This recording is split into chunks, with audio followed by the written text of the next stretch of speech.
them under control. This belief system lies at the very root of all that is wrong with so much of our politics and our justice system today. Perhaps you've heard the old saying, when all you've got is a hammer, then everything looks like a nail. And when it comes to poor communities and communities of color, all we bring is the hammer. Everyone in these communities is treated as nails. Nails to be pounded down, beat down, controlled, beat into submission. Now, I will not deny that broken windows are a sign of distress in a community if they are a regular occurrence. Just like trash in the streets or hostile graffiti on the walls, when plentiful, those are signs. And I'll be the first to acknowledge that ignoring these signs of distress comes at a price that is paid first and foremost by the people who live in those communities. The critical question, though, is how do we respond to these signs? Do we bring the hammer? Or do we, I'm asking you as people of faith and people of conscience, do we not have other tools at our disposal? And if we do, and I know we do, what sort of crime in the eyes of God do we commit by failing to use them? And please do not believe it when people say, oh, these are only little misdemeanor offenses. No big deal. We don't be too concerned about these citations, these misdemeanor arrests.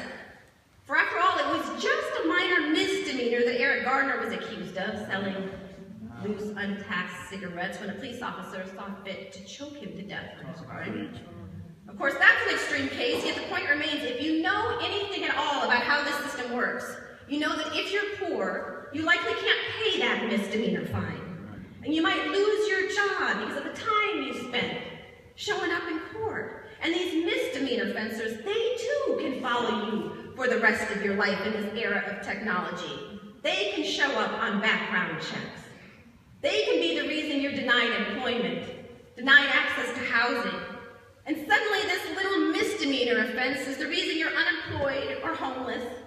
And now this little misdemeanor is being used against you in your sentencing hearing because you robbed a convenience store or sold some weed because you were hungry or desperate for cash. And then the judge looks at you and says the words, repeat offender. And the prosecutor says, yeah, he's nothing but a troublemaker. He's had a number of run-ins with the law. So yes, it matters. It really matters when we show up in the lives of poor people with nothing but a hammer. Jesus taught that he who is without sin should cast the first stone. Well, we have become a nation of stone throwers. And in this era of mass incarceration, it is not enough to drop your own stone. We have got to be willing to catch the stones raining down on the most vulnerable, and we must be willing to stand up to the stone throwers and disarm them. Come on.